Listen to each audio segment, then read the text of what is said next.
The story will be told from the perspective of the main female character. The bank manager's skin turned completely white. His hands were shaking as he grabbed the telephone. "Shut the main doors," he instructed his helper, "and get the police on the phone immediately." He stared at me as if I had handed him a live explosive instead of my late grandfather's old savings book. This was the same book my mother tossed in the trash only yesterday. She called it a piece of garbage that should have been buried with him. She was convinced it had no value. It turns out that some mysteries refuse to stay in the ground, and some of them have sharp teeth. My name is Megan, and I have found out that the truth is very patient. Leave a comment and tell me where you are listening from and what the current time is for you. I really want to see who is in our group. I did not move at all when the sirens began to scream outside the glass entrance of Bay Side Bank. Most individuals would have suffered a major panic attack. They would have tripped over their words or tried to explain themselves to the guard who was suddenly standing only 3 feet away. I did not do that. I just stayed in the tall leather chair and looked at my watch. My profession requires precision. As a civil engineer, I work with support walls and points of high stress. If you do not follow the math, the entire structure collapses. My relatives never cared about the math. They liked the look of strength while the base of the house was turning into soft sand. When the officers entered looking for a suspect, I did not wait for them to start asking things. I opened my professional leather bag and pushed a pre-organized pile of papers across the manager's desk.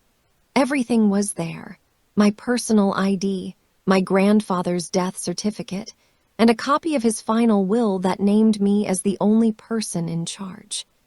My mother had shown a fake power of attorney and an old version of the will to the court. She was moving quickly to grab control before the real papers could be checked. I also had a forensic copy of the savings book he had kept in a hidden spot inside his handmade clock box. Arthur, the manager, was still trembling. He looked at the officers and then looked back at me. I could see him thinking hard. This was not just a sad granddaughter hopping for some pocket money. This was a professional person inspecting a crime scene. I turned on the recording app on my phone and placed it face up on the desk. "Let's be totally honest here," I said, keeping my voice very steady and neutral.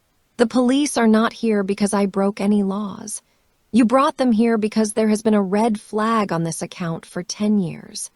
Specifically, it was flagged because my mother tried to fake my grandfather's signature to steal all the money while he was still breathing."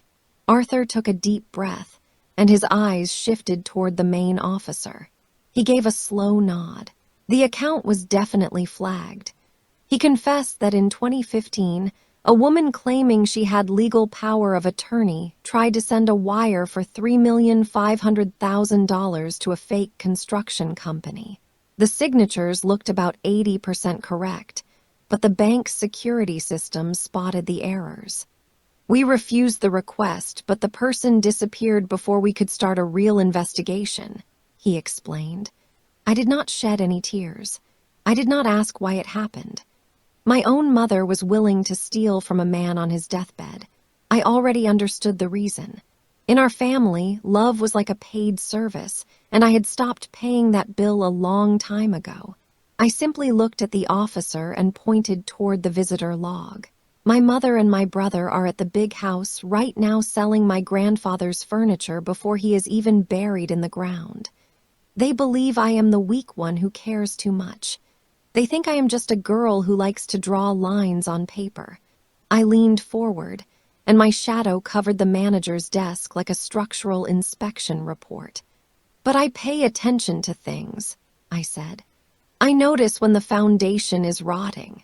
And right now, I am here to take back the $4,200,000 my grandfather saved to keep me safe from people like them. This is not some family argument. This is a final audit, and I have every single receipt." The air at the large house by the water did not smell like a new day. It smelled of salt from the ocean, expensive perfume, and the thick scent of the food my mother had ordered for the wake. My mother stood near the wood buffet, talking loudly to a group of house builders, even though my grandfather had just passed away. To her, this was not a time for a funeral. It was a chance to make business deals. I remember that moment very well. I was holding the last building plan my grandfather had given to me 2 weeks before he died. It was a perfect piece of work for a house on the coast that he had spent his final years creating. It was his last present for me. My mother walked toward me, grabbed the thin paper out of my hands, and barely looked at it. "This is junk that won't work, Megan," she said, her voice sounding very mean. Robert was not acting like himself at the very end. He was a dreamer who forgot how to do the math. Before I could even say anything to stop her, she walked into his office and put the drawing into the machine that cuts paper into strips. She told me, "Stop being so emotional and go sit at the small table with the cousins we don't know well." I sat there in the back of the room and watched my brother talk big to a group of rich people. He was bragging about the $1,400,000 my mother had given him for his investment business. She had taken all the money from the estate, selling my grandfather's house and his old cars to pay for my brother's mistakes. She never realized that the real money, the millions she called garbage, was still hidden away. We all knew what was really happening. It was not a business investment. It was a way to pay off his big debts from gambling. While this was happening, I had worked 3 different jobs to pay for my own college degree in engineering. I had to do that because my mother told me they had no extra cash to help with my little drawing hobby. I did not yell. I did not try to grab the shredded pieces of paper. To my family, I was just the quiet girl who did what she was told and took the small scraps they gave me. But they did not understand why I was so quiet. My silence was not because I wanted it to be. It was like being in a cage. I grew up in a home that looked like a strong fort but was actually built on a hill of moving dirt. I had been the person paying the emotional cost for their version of family for 31 years, while they spent way too much on being arrogant. I learned very early that in our house, any sign of being strong was seen as a mistake in the building. My mother would try to break that strength down immediately. It was like being a building with deep cracks in the base that no one can see. You stay very still, not because you are weak, but because you are afraid that if you move even a tiny bit, the whole roof will fall on your head. This was not a mental break. It was the smart stillness of someone trying to survive, waiting for the walls made of lies to finally break. As I watched them take my grandfather's things like hungry birds, I understood that my kindness was something they had used up for too long. The base was finally ready to fall apart, and I was the only person who knew exactly where the switch was to blow it all up. The digital mess happened even faster than the real storm. My mobile phone would not stop vibrating with alerts, the screen shining with a cold blue light that was the same temperature as my own blood. My mother and my brother were not happy with just destroying my grandfather's physical memory. They wanted to destroy my name too. I sat in my dark kitchen and watched as a picture popped up on my feed. It was my mother and my brother at a fancy 5-star steakhouse in Portland. They were hitting their glasses of champagne together, and that wine cost more than I pay for rent in a month. The text under the photo said, "Celebrating the new time for the family company. Sometimes you have to get rid of the heavy weight to see the stars." They did not even wait for the funeral flowers to die before they made a post that basically called me a person who lives off their hard work. A few minutes later, a message came directly to me. It was from my mother. "Megan, we already talked about this with the lawyers. You are not on the main accounts because you never gave 1 cent to help this family grow. I am sending $450 to your bank for gas money. Take the cash, go away, and stop making us look bad with your research and your silly questions. Just let it go." $450. That was the value they put on 31 years of my life. That was the final payment for the millions they were currently taking from a dead man's money. I did not cry. I did not write a long, sad message about how much they hurt my feelings. I did not ask why. At that time, I rubbed my eyes, trying to feel some sadness, but I only felt very clear. This was not a family falling apart. It was a money sheet, and I was finally ready to finish the math. I did not reply to any of the messages. Instead, I opened my computer and started a new locked spreadsheet. If my mother wanted to act like a mean builder, she should have remembered that I am a professional engineer. I know exactly how a building falls down. I knew which big lies were holding up their rich lifestyle.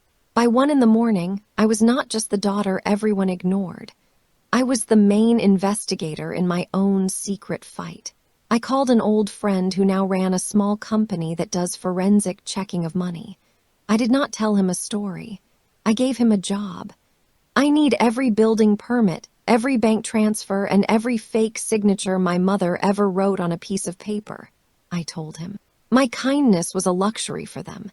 They have spent way too much for years, and tonight I am cutting off their credit. I spent the rest of the night finding their weak spots.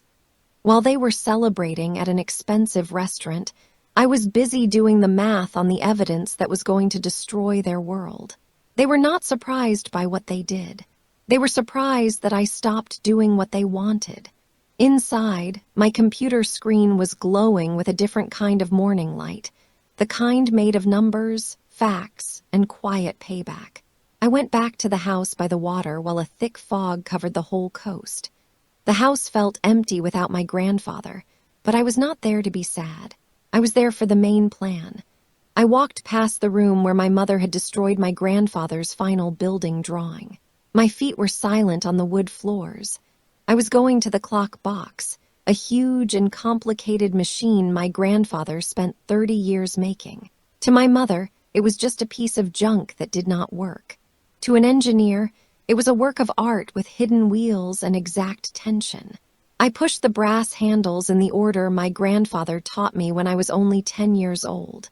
The box made a noise as the inside locks opened perfectly, and a secret drawer at the bottom slid out. Inside, there were no more drawings. There was a black leather book and one last letter that was written only for me. As I read his words, I felt like I could not breathe. My grandfather was not a confused old man in his last years. He was a man stuck in a jail he made himself. It was the jail of a father who loves a daughter but knows she is bad deep down. I realized then that my grandfather's silence was not because he was weak. It was a quiet and painful feeling of regret. He had spent 10 years like a watcher, looking from the corner as my mother tore his work apart piece by piece. He was torn between hoping his daughter would choose to be nice and the cold, hard proof that she never would. He wrote that his cancer was his final clock, the moment he knew he had to stop being a dad and start being a judge. He wrote down every stolen dollar and every fake building permit in that book. He was waiting for the one person he knew would be smart enough to finish the task. I took the book to my money expert that same night. We sat in a room that smelled like old coffee and cold facts. This was not about getting even. It was a money audit. 2 hours later, the expert looked up at me with a very serious face. "Megan, it is much worse than the bank papers showed," he said. "Your mother did not just take money.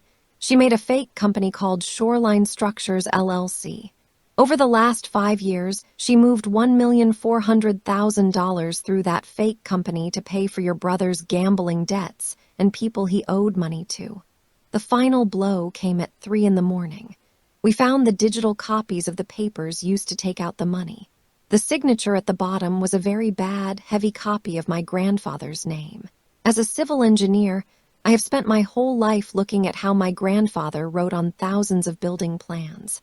I knew every turn of his big R and every lean of his small T. The signature on these bank papers was a structural error. It was a lie that could not hold its own weight. My mother and my brother were not just mean, they were criminals. They had built their expensive life on a base of serious fraud, and I now had the main key to pull the whole thing down. I was calm. I had the facts, and it was going to be deadly for them. The groundbreaking event for the Horizon Peak development was a huge display of ego. My mother had spent hundreds of thousands of dollars on a heated tent, glass chandeliers, and a guest list filled with the most important political and financial people in the state. She stood on a temporary stage with a silver-plated shovel in her hand. She was beaming as she talked about a luxury future built on a $2,900,000 foundation of stolen money. Next to her, my brother fixed his silk tie. He looked like the prince of a kingdom he had never worked a day for. I did not wait for an invite. I walked through the middle of the crowd, and the rhythmic sound of my professional heels on the floor cut through the soft jazz music. I was not alone. Behind me were 4 men in dark suits.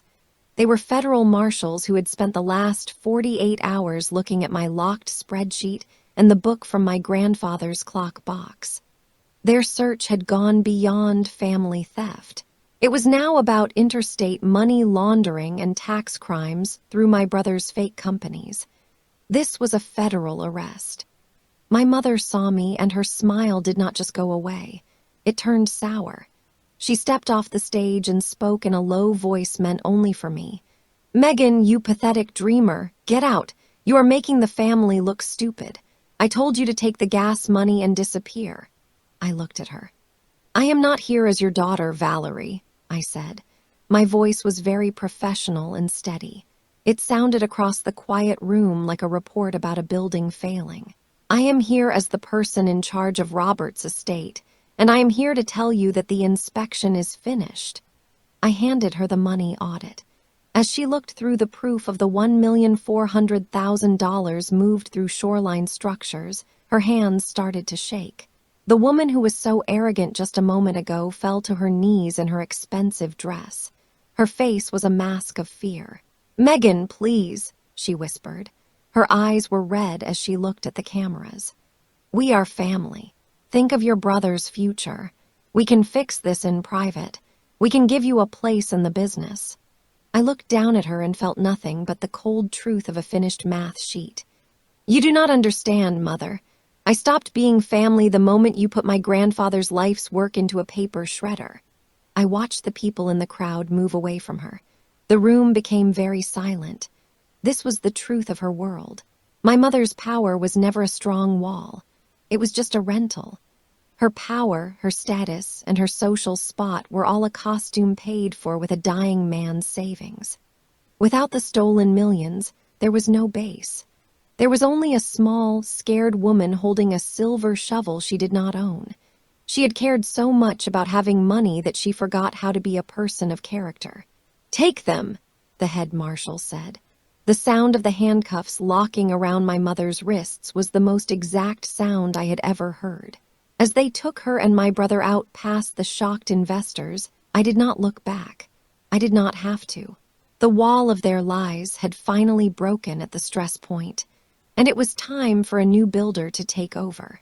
6 months have passed since the day my mother's world reached its breaking point and finally fell apart. The news stories about the arrests are gone. They are replaced by cold court papers showing every dollar they took from a dying man's life savings. I am standing on the porch of the big house by the water. I am watching the sun come up over the ocean in shades of purple and gold. The house does not smell like bad food or the heavy scent of fake acting anymore. It smells like cedar, salt air, and the fresh ink on new building plans. I have officially changed this house into Designer's Sanctuary. It is a non-profit studio for students who do not have money and were told their ideas were garbage. We give them what they need. My mother refused to give me a solid base, so I am giving it to them. The large amount of money my grandfather hid in that old book now pays for students who have talent but no money. My mother and brother are in federal prison right now. My mother still sends letters on yellow paper. They are long messages full of blame and talk about being loyal to the family. I do not write back. I have learned that some doors need to stay locked to keep the building safe. My brother's business has been closed to pay back the $1,400,000 they moved. His name is now just a bad story for people who used to give him money. I go into the office and sit at my grandfather's desk. The clock box is in the middle. The wheels are clean, and the secret spots are empty. I touched the wood and realized this was my grandfather's best design. He did not just leave me cash. He gave me a test that made me see I was never a burden. I was the only one in the family who cared about the math. I was the only one who knew you cannot build a life on lies and expect it to stay up. I have found peace here that is not about status or silver shovels. It is the quiet peace of a job done the right way. My grandfather was right. The truth is patient. It can wait longer than any lie. And in the end, it is the only thing that can hold the weight. Real legacy is not about the money you get. It is about stopping the cycle of being mean. If you have ever found the power to walk away from a bad situation and build your own life, share your story below. Do not forget to follow for more stories about justice.